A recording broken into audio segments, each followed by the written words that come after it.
You got into the safety business because you wanted to protect people, but somewhere along the way the job started controlling your time, your schedule, your priorities, even your income potential.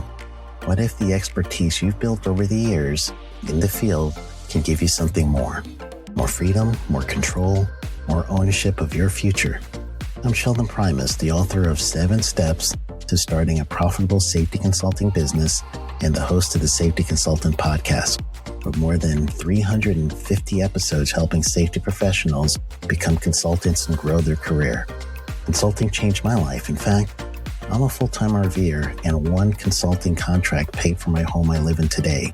Now, I help safety professionals build their own consulting practice through bi-weekly coaching calls, accountability, and personal guidance. But this program isn't for everyone. Start with the Consultant Readiness Audit at sheldon.coach. What if everything we thought we knew about safety was just interference? From the host of the Rated R Safety Show and the founder of Safety FM comes the complete Signal Transmission Trilogy, now available in one powerful edition. Safety, in my opinion, the book that started the conversation. Safety Mutation, where the boundaries of culture, systems, and belief begin to break. And now, Safety Transmission, the final piece of the signal. For the first time, all 3 books are together in one volume. The Signal Transmission Trilogy, Complete Edition. This isn't just about compliance. It's about consciousness. It's about decoding the way we think, lead, and live, inside and outside the system. Whether you've been following the signal since the beginning or you're just now tuning in, this is the version to own. Search Signal Trilogy on Amazon or visit safetyfm.com to get your copy now.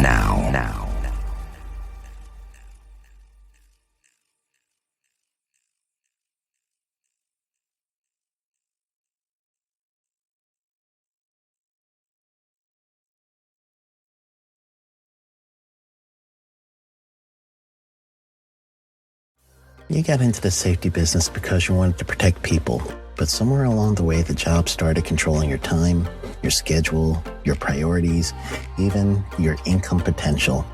What if the expertise you've built over the years in the field can give you something more? More freedom, more control, more ownership of your future.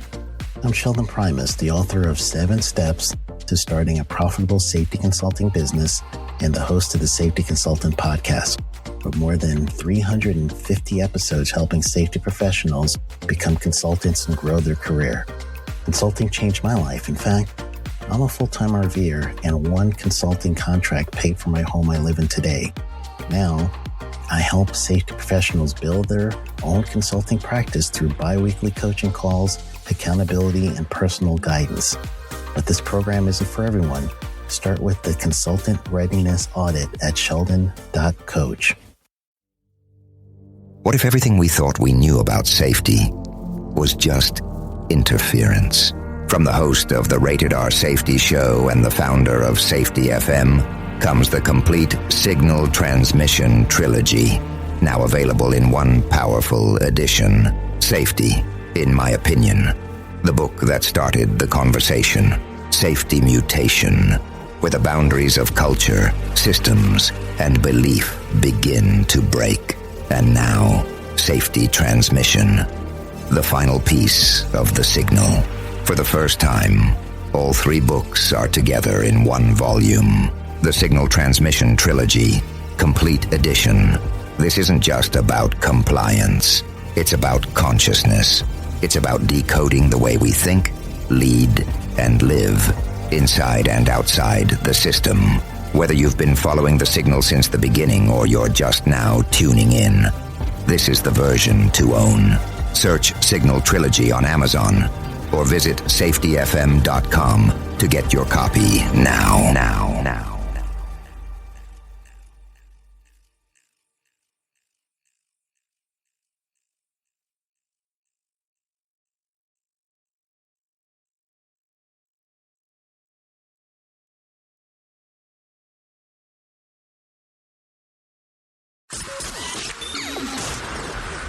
This show is brought to you by Safety FM.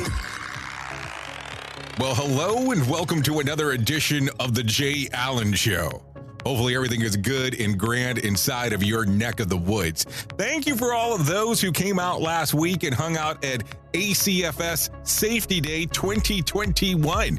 Even if you weren't there in person, but you were able to take a listen to what was going on safetyfm.com. We did broadcast throughout the day, and we did have some of those people who were there talk on the radio station. It was quite fantastic going through the whole thing. Of course, talking about what was going on at the first event that I have been to in person in quite some time. So it was exciting going through that whole process and so on.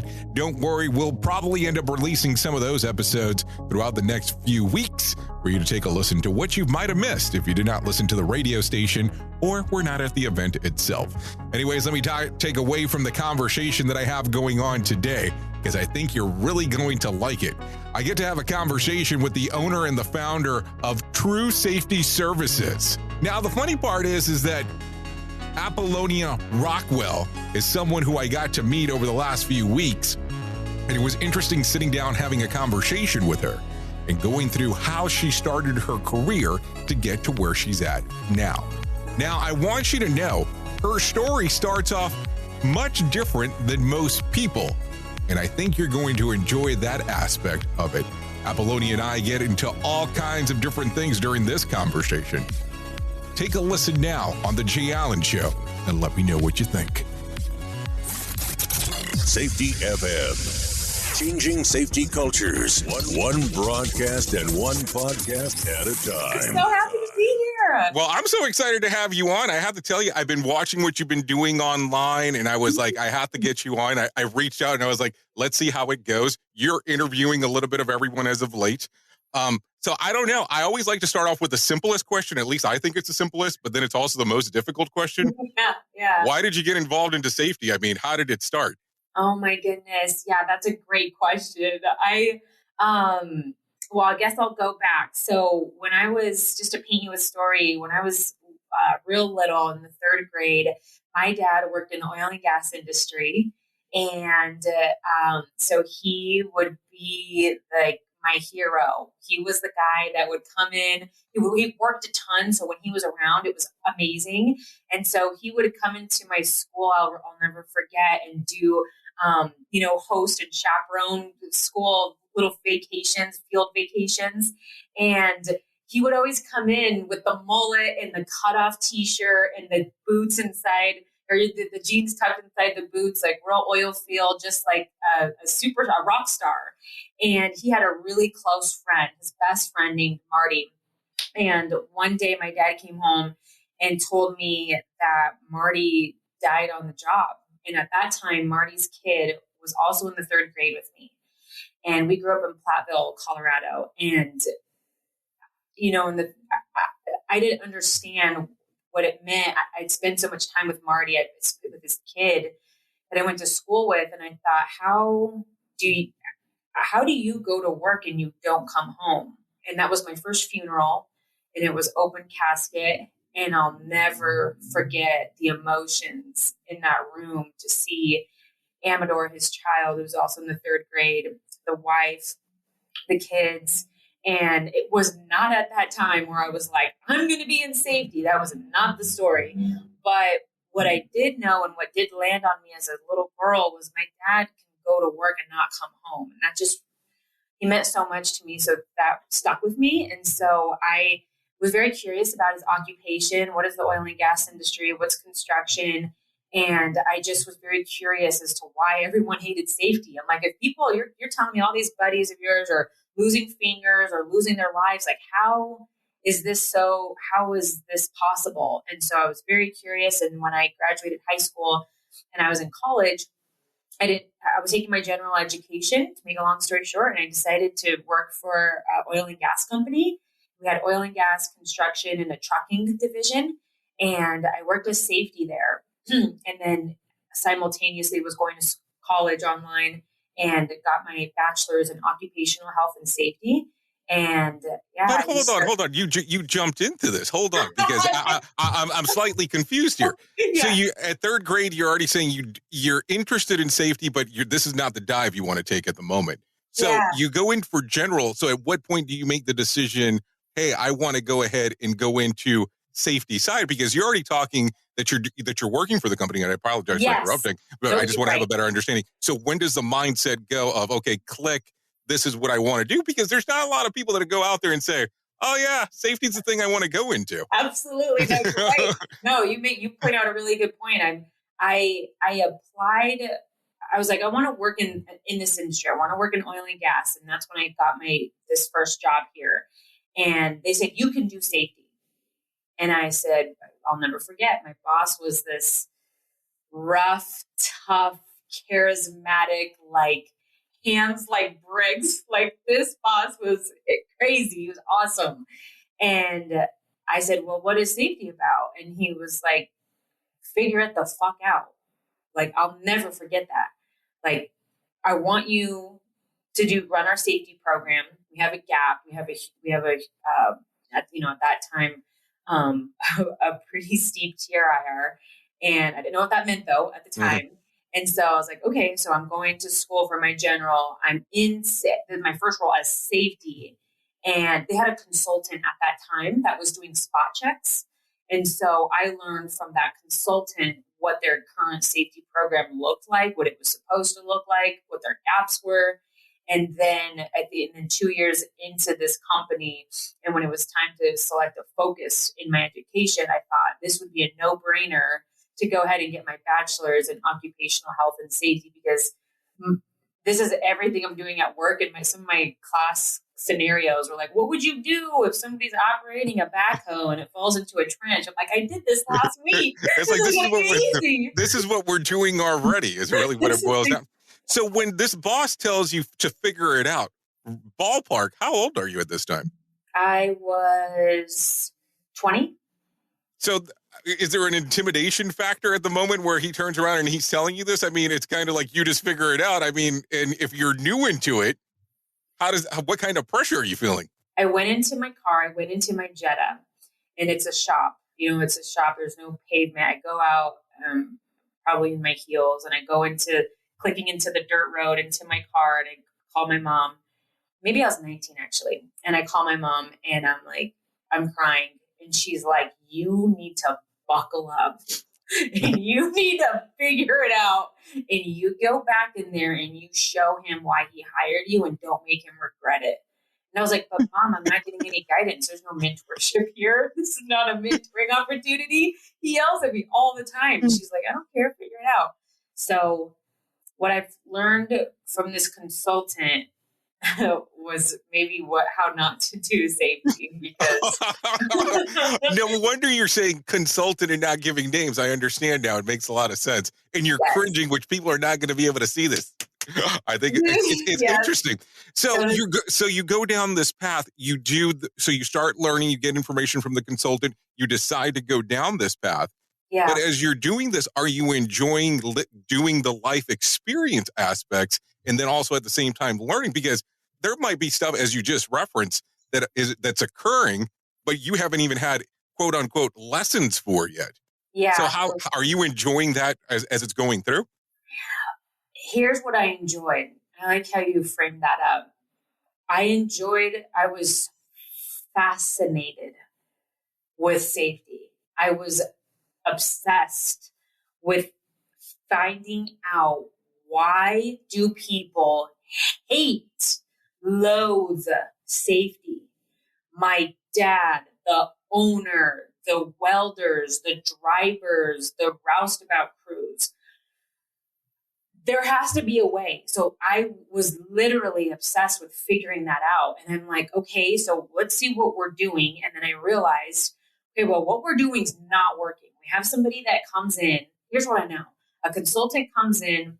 Everybody rather gouge their eyeballs out than be in this safety meeting. They're sleeping, they're texting, they'd rather be anywhere else. Somebody comes in who doesn't have any field experience. Somebody who comes in who has a super boring PowerPoint that's outdated on the OSHA website. Oh, so many people are going to hate you because you're saying all that. I can't help it. But this is good because I'm not a field employee, so I'll show you how I twist this, is that to somebody who comes in and doesn't, it's not so much that they didn't have field experience. It was that. But it was also that they just didn't know and they didn't care to know. Because they were spewing OSHA regulations and I'm like, people hate this stereotypical safety person who comes in with an ego, who is a know-it-all, and they pretend to know what the boots on the ground are experiencing, and that's not the case. And I was like, that's why there's this big disconnect. What I was obsessed with, how do I gap this disconnect between safety and the field? And I'm like, all right, I'm never going to get the experience. I'm never going to be a trade expert in welding and driving and in roustabout, in construction. And as much time as I spent in the welding shop, out in the field, out in all these crazy remote locations, I'm still not going to get that field experience. But here's what I can do. I can learn the stories of the field employees, of the field workers, of the team, and I can understand, what do they care about most? Oh, safety's never had a conversation in this scenario. Safety's never had a conversation with one of these guys to see what is their life about? What do they experience? What kind of hours? What kind of work type? What kind of environment are they experiencing? So that way there's a level of understanding. So that way the message can be framed a little bit different. Instead of preaching, it could be a conversation. And I wasn't perfect at it because I did model what I knew, which was come up with a compelling PowerPoint and do a great presentation. And I'll never forget, my boss pulled me aside after one safety meeting and was like, you effing sound like an effing Valley girl. He's like, you know what you're going to do? You're going to record yourself and you're going to see how terrible you are on screen. And you're going sounds like a really nice guy. But he's one of the guys that I look up to and admire and respect most to this day. He's such an incredible human. So he's like, you need to engage the team. And I was like, well, how do I do that? And he was like, listen. Like listen to them. When you're asking them, why don't you wear this certain face shield? Why don't you wear these glasses in the shop? Listen to what they tell you and then become a problem solver. And I was like, okay, yeah, instead of just doing mock OSHA audits where I'm, completely disconnected and I'm writing up an audit and then the team's maybe blindsided with my findings. It doesn't do anyone any good because it's not their idea. The solutions that I came up with weren't their solutions. I didn't get input. I didn't get input. I didn't engage. And so what I slowly did was I realized, all right, my safety meetings, although I'm never going to have the field experience, but you know who the expert is they are. They're the expert. So what I can do when we're doing a confined space, let's say a confined space safety meeting, what I can do is group everybody up per division, or we can mix it up the next time. And I could give out discussion questions on who here has been through what confined spaces. What is our, how do you run through the process? Or maybe I would put managers in each discussion pod so that there would be a leader there and they would be able to lead the conversation. I would pull the information out of them, and it changed my life as a safety professional. But how do you figure before the boss man came around and told you this? How did you know? How were you aware that you had to listen and take what we'll call the human approach to interacting with the people out in the field? Because a lot of people don't think of that. And I'm not picking on age here, but at a young age, you're really developing something that most people don't obtain until years later. Yeah. So what clicked in your brain that you said, this is the way to do this? I'm telling you, Jay, just something dawned on me where I just knew that this game wasn't about who's the smartest person in the room, but the game was that we're all humans and humans have stories. And I could spend all the time that I wanted to in the shop, but I wasn't going to become the best welder. I wasn't going to be the best driver, the best whatever it was.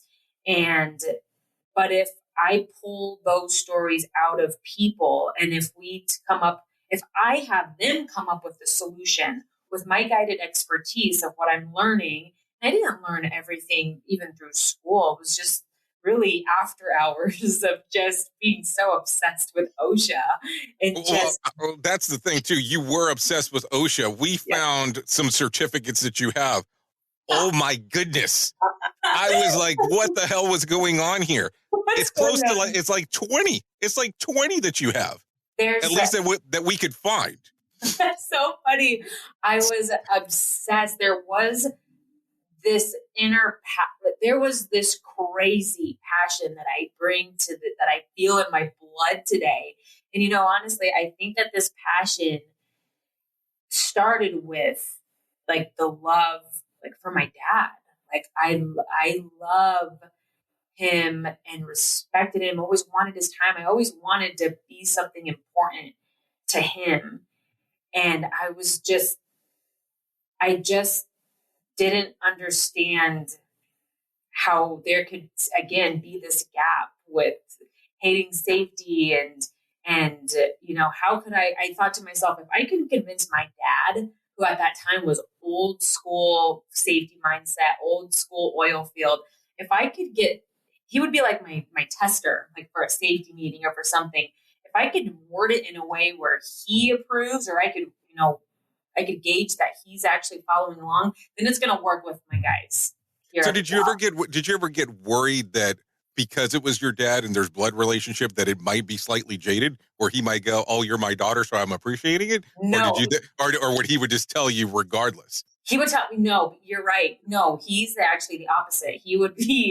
He loves argue. He's very argumentative. He might listen to this. I don't know if this is a good thing. He needs to listen. He's a really fun, caring guy, but like he's argumentative, he's stubborn. And at that time, like nothing was going to change his mind. It was. And so I just thought if I could get him to like shift the needle to thinking a little bit different, then I know it's going to work at work. Well, what I always call it is when you're trying to interact with your parents and trying to give them advice, I call it the powdered butt syndrome, where if they've powdered your butt, they're not going to listen to what you have to say for the most of the time. So it has to be really engaging, at least to be able to convince them. So you did something there. Totally. I was just on a mission to do things different and to figure out a way that this was going to, that I could I could develop a safety program where people were going to be bought in and engaged and lead without me. Because I realized quick that I can't be the leader of the safety program. I can drive it and I can guide it and I can enforce it. But I can't be the one that carries out this program on a day-to-day, because I could do all the audits in the world, I realized, too. I learned that lesson. So many lessons. I could do all the audits in the world, but it doesn't mean anything if the second I leave, everyone's like, screw that person. Like, but you did this for about close to 3 years, and then you decided to do what we'll call the world of crazy. You decided to jump into consulting, which apparently you had a very bad example about previously. So why all of a sudden, once you realize that, okay, you can't do the day in and day out, but you want to help multiple people, when do you feel the courage? I mean, at what point do you get to where you say, okay, True Safety Services is my dream, and this is what I'm going to do? So it actually wasn't. It's a great question. It wasn't a dream. And I didn't execute after, I didn't move forward until I had the courage. What actually happened was, the real story is a small company out of North Dakota was working out east of where I live, where it's very remote areas. And this gentleman, the owner of this North Dakota company, called my boss and said, "Hey, we have a guy out here who just mangled both of his hands. Do you know of anybody, or what can I do? Like, what am I supposed to do here? Like, we don't even know where the nearest hospital is. And I have this guy in my truck right now." And my boss said, "Yeah, call Apolonia." And so the owner calls me and he's like, he's calling me frantic. I have a guy in my truck right now. Both of his hands are bleeding. None of us know what the severity is. I think he lost both of his hands. Where do I go? So I guide him. I meet him at the hospital. We go through the whole that experience alone. I didn't start the initial investigation right then and there, but I'm starting it. And I'm in the waiting room with this gentleman who's not from here. He wasn't even from North Dakota, this employee, and this grown man who doesn't have anybody that he loves or knows near him. And the nurse is like, all right, we're about to take your gloves off, but we don't know what we're going to see here, right? So I just need you to be prepared for your fingers to be missing. Okay, and this is going to be really painful. And to see the how do I explain it? He was scared, but I think he more so felt alone. Like, I feel out of my element when I'm at a conference in Texas. I'm from Colorado. I feel different. Like, I couldn't imagine how this gentleman was feeling. And long story short with that, we did the whole investigation. I went to rehab with him, did physical therapy, did all that, filed the workers' comp, did the whole deal. And that boss was like, then the boss of that company was like, hey, I want to hire you. And I was like, no, I am so loyal to my boss. My boss is amazing. And this guy was like, well, we need a safety program, like, obviously. And I said, yeah, no shenanigans. You need a safety program.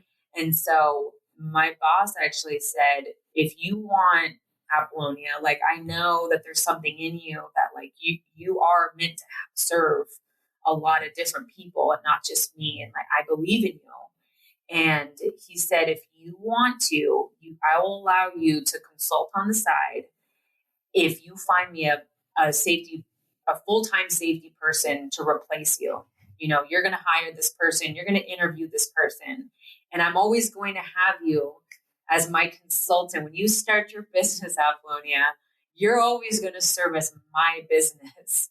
And I was like, all right. So he just gave me the okay, and the belief, and he knew that in those 3 years, we turned their program around. We turned their culture around. No, it was not perfect. But dang, did we make strides in a huge impact in those people's lives at that company. And I still have relationships with a lot of the team members at that initial company. But so I was managing both companies, and then I was just deciding to train every weekend. I did Safeland every Saturday and Sunday at an old high school that was, it was just like a vacant building kind of that I rented out. It wasn't that vacant, but it was a kind of a shady building, and I rented it out.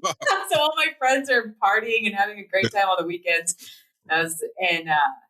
So people are asking, what's wrong with you? You're renting what is wrong with you? And I'm like, I'm training safety classes on the weekends. My classes were, they're 8-hour classes. So I just did that on the side, and then I just gained so many customers that I finally thought, all right, I'm ready to hire my first employee, my first team member. So then I consulted for that initial company for a really long time. I do work for them a little bit now and then, but I'm still great friends with the owner and his wife. So, yeah. So I'm going to have to jump back a little bit because you left us on a very interesting part. I know you said the gentleman went to rehab. Yeah. What happened when the gloves came off? He was missing not a complete amputation, but he lost the majority of 3 fingers. And it was a wild story. That morning, he fist fought another team member. In the morning of, I'm writing this investigation, and I was like, okay, so you fought Johnny? Okay, well, why did that happen? And he was like, well, he took my Mountain Dew, like, out of my refrigerator. And I was like, did you say that was Mountain Dew? Okay. He took your Mountain Dew from the fridge, and then you guys fought with your fists. So, okay. All right. Well, we have a lot of work to do. What have I gotten myself into? It was crazy. But you know what I think about it? I was driving to these remote locations in the middle of nowhere with no service in this little Jetta of mine. And it was so dangerous. Now that I think about it, I would go out there when it's like winter. And it was weird because in the moment, like I was fearful, not fearful of what am I doing, but kind of like you mentioned before, is like, how did you have the courage to go out and serve other companies? And there was always reservations just that I had about myself. But when I would get in front of people and when I realized this wasn't the Apolonia show, it never was. When I realized that it was always about them and how do I improve their lives? How do I improve this company's culture? How do I pull that out of them is when the pressure came off. I was so afraid starting my career in safety because I'm like, how am I going to know all the answers? You never are. Yeah. That's the great part about it. Yeah. I was like, and then everything shifted in my life when I realized it was all about them. It had nothing to do with me. So, yeah. That's a great story. It's a great journey to where you're at now. So, I mean, now I'd imagine you're gangbusters going all over the place doing the things that you're doing. So I see that you're doing some stuff in consulting, but then all of a sudden you go in, let's say October of 18, give or take. Yeah. You get the courage, you get the knock, and all of a sudden the Apolonia Rockwell show comes about for the first time. Yes. But yeah. What are you visioning at the time where you say, hey, I have a message that needs to be shared? How do you come up with this? I think what I initially was going through my mind was I'm very in tune, or at least I try to be, with social media and marketing and what is the best strategy to get a message across, and how do you start building a community? What does that even mean? What does it look like? And what I realized even before podcasting is even just getting the business started is I realized people aren't doing, in my town, in my area, safety companies weren't utilizing social media. So before the podcast, I realized there are no social media posts. There's no social media footprint from the other safety consultants or the safety companies around me. So I remember being like, I'm going to be the first. I'm going to get my message out there. I'm going to let them know that we do training, but we do it different. And we do consulting, but we do it different. And so then when podcasting came along and I just started listening to my own personal development podcasts, I thought we need to jump on this now. Because if I can pull stories, like going back, I guess, to the story theme, is if I can pull out messages, maybe they're not safety messages. Maybe they're just from other business owners or from other leaders within organizations. Because what I realized is that not only is it all about people, it's not so much about regulations, but I got fascinated with culture because I realized there isn't a safety culture. I don't even know what that means. I talk about safety culture, but what I really mean and what I really understood is it just is culture. A company has a culture. What is that culture? Why is that culture the way it is? And depending on what that culture is like is going to be what the safety program is. Like it all is together is what my realization was. And so once I realized that, then I was like, I'm gonna interview people who have helped shift their companies and help take their organizations to the next level when it came to culture. That's who I want to talk to. So you start getting into it. You do some podcasts. It goes from October, give or take, of 18, but then come about June of 19, there's a pause. Yes. What's going on during the time? Are you having hesitations about it? What are you thinking? Because it's an extended break before you come back around. Yeah. We're talking November of 20 before you. Do you like all this research we did on you? I love it because it paints such a great picture. So what happened was I got pregnant. Well, that's a life-changing event. We can understand why you would get away from the mic for a little bit. Yeah. And you know, I think maybe so, maybe not. Maybe the girls can relate to this, but for the longest time, like starting the podcast, I just was so, I'll just be, I'll be vulnerable and honest. I was so consumed with what I looked like on film, like because we're doing the podcast, but we were filming it to put on YouTube.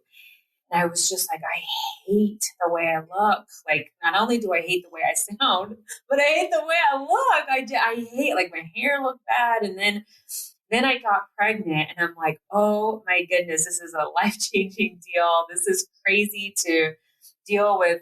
All the mamas can relate, like just that first pregnancy, you don't really know what to expect. And then I'm running a business and a small team at that time, maybe 12 team members. But just kind of, sorry, you might hear a train. Oh, you're good. You're good. Through, but just navigating through life on what it's like to lead a team and to be pregnant, and then those initial months of having a baby. And actually right now I'm 5 months pregnant with my second, and no end in sight with the podcast this time around, because I feel like I kind of know what I'm doing just a little bit more. Well, but you're doing video. You're still doing videos, and if you don't take it the wrong way, I think you look great. I mean, my wife was pregnant; she was fine with doing the stuff that she was doing. I think it's such a beautiful aspect when women are pregnant, going through the whole process and just letting themselves be. So I'm glad that you can decide to continue to move forward with this during your second pregnancy. Yeah, no, thank you. I think that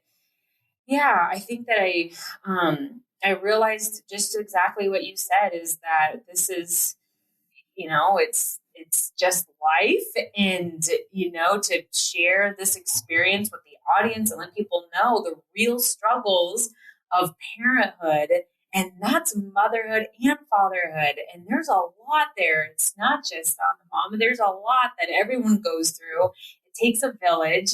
And so right now, to this date, I have a 1.5-year-old, and I'm due right now in October. So it's exciting times. Exciting times. So as things are going through, your business continues to grow, you're doing the podcasting. Are you doing any virtual classes for people? Or are you having anything open for the public? Or is it only mostly for people like companies? Or how do you normally do your setup, if you don't mind me asking? Absolutely. So before COVID, oh my gosh, we could talk all day about that. So before COVID, mainly everything was in person. But let's see, a year before COVID really hit, I knew that we needed to have online OSHA classes, OSHA awareness classes, safety classes. So we launched TSU, which is True Safety University. So I had went and I filmed and produced our initial 12 or 15 OSHA classes. So those were all produced at a studio. And then the goal was to add to that library, which we recently did. We now have around 100 courses. Did you just say add or kind of recreate almost everything? Oh my God, if you start off with 16 and you're at 100, you made it sound like it was a little work. That was a lot of work. COVID made us, COVID, blame it on COVID, but it was all worth it and necessary. But so we had our online OSHA class platform. Then we did in-person courses. COVID hit. We moved all of our classes, obviously virtually. And I think, as you could probably speak to as well, is that our world shifted on how we do safety. And so that includes, just the education world, right? And so we did SafeLand, first aid, actually not first aid. It took American Red Cross a little bit longer to figure out the in-person portion, but we did SafeLand, H2S. Everything else was virtual. And right now, to this day, we are doing, we're doing both. We're still offering in-person classes, but we're also doing virtual, depending what the customer needs and depending on the class size. We're still very restricted, and and we're just playing it safe right now. So are you willing to travel the country, or are you limited to the Colorado area, or how do you go about with your business? Right now, for the non-virtual, of course. Just yeah. We have we have a team member in Texas, and we're looking at adding a team member in New Mexico, and we're primarily here out of Colorado. So right now we haven't traveled specifically for any classes. Those would have all been virtual. It's really, really cool. Our Safe Line classes that we offer on a weekly basis, we're getting people from all over the place, all over. And that's been exciting. The East Coast, all over. So it's been great. And we hope to see that. We hope to continue to do more virtual and to expand our audience that way. But we know we have amazing training. We know our instructors are incredible. We have a twist on our classes, and we're very passionate about education and how people leave differently from our classes. So it's exciting for us to be able to touch lives all over the place. So with you being in this for quite a period of time, what do you think still currently some safety people and some organizations have as the biggest misconception about the world of safety? That it's a people game, that this all is a people game, and life is a people game. And if we don't care more about the person than we do the regulations, then that should probably self-reflect right there, kind of understand, all right, how are we leading? Are we regulation leading, or are we people leading? Because regulations, OSHA regulations, safety regulations aren't incredibly important. I think both of us agree on that. And they're a guiding force, but they're also they're the fundamentals. OSHA's regulations are just the basics. And so when you can lead and inspire and impact a culture within an organization of accountability, of being your brother's keeper, looking out for the person next to you, and you really genuinely care about the person next to you, and you're getting to know them, then that's going to be more of an impact than being the most knowledgeable person in the room from OSHA regulations. That's how I see it. I totally agree with what you said right there. You were so spot on. Yeah. Apolonia, if people want to know more about you and what you have going on, where can they find out more information? Apolonia Rockwell. Surprisingly, nobody has that username on any platform. I have to tell you, that is such a stage name. You fall into this whole thing. I have a very dear friend of mine that his name is Sheldon Primus, and he swears that his name is not made up, and I'm like, it's made up.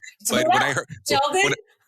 So when I read your name the first time, I was like, that has to be like a specialty safety name that you came up with. But if you're rocking it as your own, steal it and go with it. That's it. Yeah, it was Apolonia Hansen before I was married, and then I got Apolonia Rockwell. So perfect name, works perfectly. I like safety presented by. There you go. There we go. Any platform, Instagram, LinkedIn, Facebook, Twitter, all of it is Apolonia Rockwell. So that works out very well. Well, Apolonia, I really do appreciate you coming on to the show today. Yes, thank you so much. It was awesome to be here. I hope to continue the conversation. SafetyFM.com. The views and opinions expressed on this podcast are those of the host and its guest and do not necessarily reflect the official policy or position of the company. Examples of analysis discussed within this podcast are only examples. They should not be utilized in the real world as the only solution available, as they are based only on very limited and dated open source information. Assumptions made within this analysis are not reflective of the position of the company. No part of this podcast may be reproduced, stored in a retrieval system, or transmitted in any form or by any means, mechanical, electronic, recording, or otherwise, without prior written permission of the creator of the podcast, Jay Allen. You got into the safety business because you wanted to protect people, but somewhere along the way, the job started controlling your time, your schedule, your priorities, even your income potential. What if the expertise you've built over the years in the field can give you something more? More freedom, more control, more ownership of your future. I'm Sheldon Primus, the author of 7 Steps to Starting a Profitable Safety Consulting Business and the host of the Safety Consultant Podcast, with more than 350 episodes helping safety professionals become consultants and grow their career. Consulting changed my life. In fact, I'm a full-time RVer, and one consulting contract paid for my home I live in today. Now, I help safety professionals build their own consulting practice through bi-weekly coaching calls, accountability, and personal guidance. But this program isn't for everyone. Start with the Consultant Readiness Audit at sheldon.coach. What if everything we thought we knew about safety was just interference?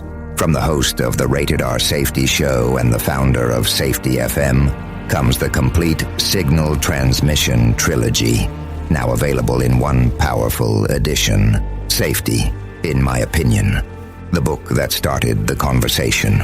Safety Mutation, where the boundaries of culture, systems, and belief begin to break. And now, Safety Transmission, the final piece of the signal. For the first time, all 3 books are together in one volume. The Signal Transmission Trilogy, Complete Edition. This isn't just about compliance. It's about consciousness. It's about decoding the way we think, lead, and live, inside and outside the system.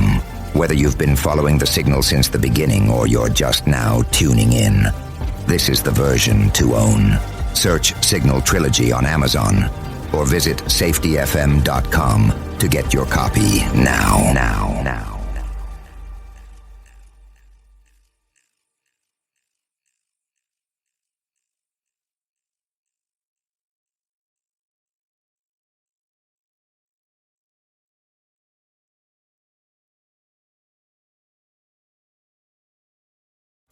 You got into the safety business because you wanted to protect people, but somewhere along the way, the job started controlling your time, your schedule, your priorities, even your income potential.